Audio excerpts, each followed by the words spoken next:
सबसे पहले मैं ये जानना चाहूँगा शिव भाई आपसे कि आपको एक बड़ी रियायत है कि आप घर आ सकते हैं, किस तरीके से देखते हैं? सबसे पहले तो मैं आप सभी का, जितने भी मेरे चाहने वाले लोग हैं, जामिया नगर के लोग, उनका शुक्रिया अदा करता हूं। और जिस तरीके से, जिस शिद्दत से उन लोगों ने मेरे दुआ की और आज सब लोगों के मैं बीच में हूं, उसके लिए शुक्रिया।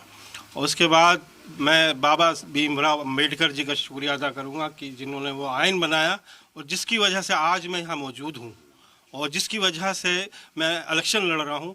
वो आइन, वो कॉन्स्टिट्यूशन, वो संविधान है और इस संविधान को बचाने के लिए जो भी लड़ाई हमें लड़नी पड़ेगी, जो इस आइन को बचाने के जो भी लड़ाई लड़नी पड़ेगी, हम वो लड़ाई लड़ेंगे।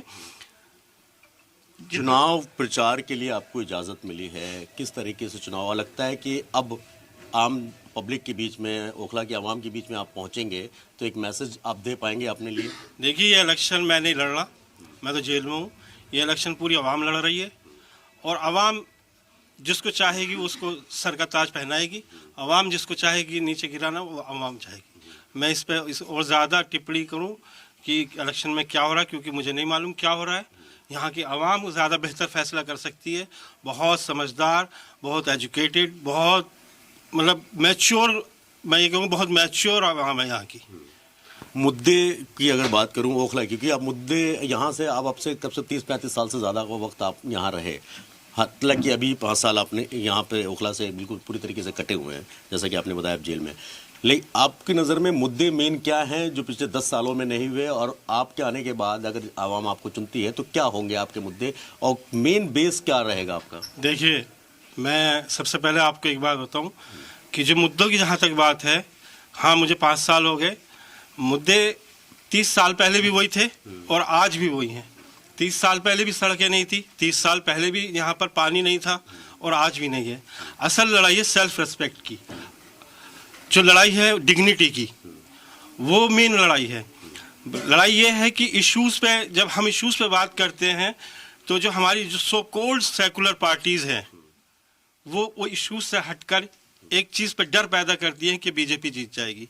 आखिर वो क्यों डर पैदा करती है? जो हमारे मेन इश्यूज हैं उनसे क्यों भटका देती है हमें?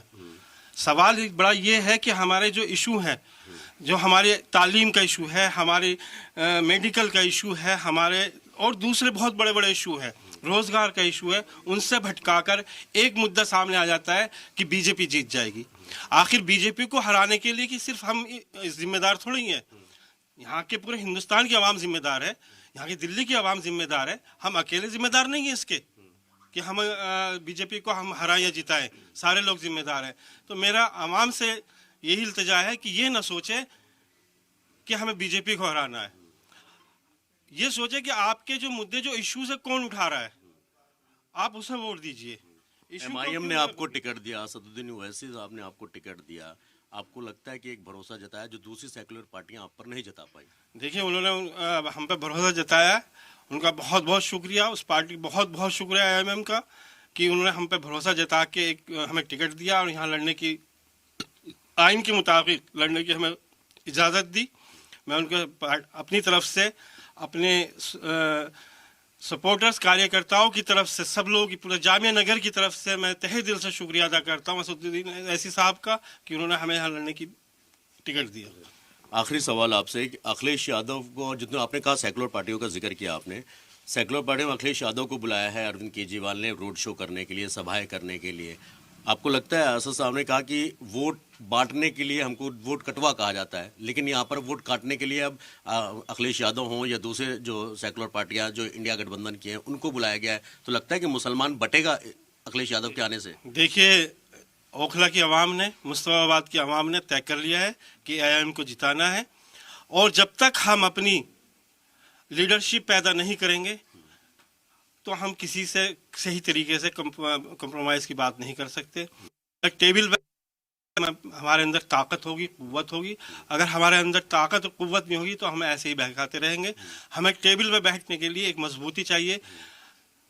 मध्य प्रदेश के अंदर मायावती ने 2 सीट जीती थी और कमलनाथ कांग्रेस से उसने समझौता किया, तो कमलनाथ से उन्होंने बार्गेनिंग की थी। तो बार्गेनिंग करने के लिए हमारे पास ताकत होनी चाहिए, जो कि हम बार्गेनिंग नहीं कर पाते। सिर्फ हम इसमें रह जाते हैं कि हम सेफ्टी और डर, जो हमें डर दिखाया जाता है, बीजेपी का जो डर दिखाया जाता है, हमें उससे निकलना है। उस डर से निकल के आगे आना है हमें। उस डर से कैसे निकला जाएगा? उस डर से ऐसे ही निकला जाएगा जब तक हम अपनी लीडरशिप तैयार नहीं करेंगे, अपने लीडर नहीं बनाएंगे और वो टेबल पे बैठ के हमारी बात नहीं करेंगे। हमारे इश्यूज भी तो है, हमारे इश्यूज को क्यों भूला जाता है? हमारे इश्यूज है, हमारे तालीम, हमारे बच्चों के स्कूल है। कहाँ स्कूल कायम किए गए हैं? कहाँ यूनिवर्सिटी कायम की गई? जहाँ जो है वो भी छीने जा रहे हैं। तालीमी इदारे जो है वो भी छीने में जा रहे हैं।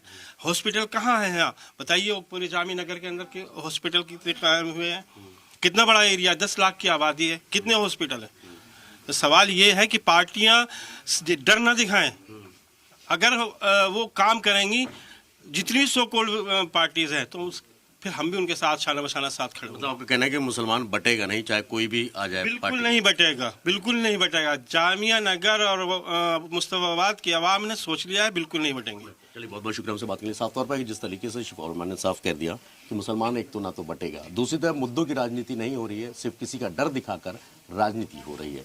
जुड़िए सवासिदा के साथ, सैयद मुबश्शिर, सलाम टीवी, दिल्ली।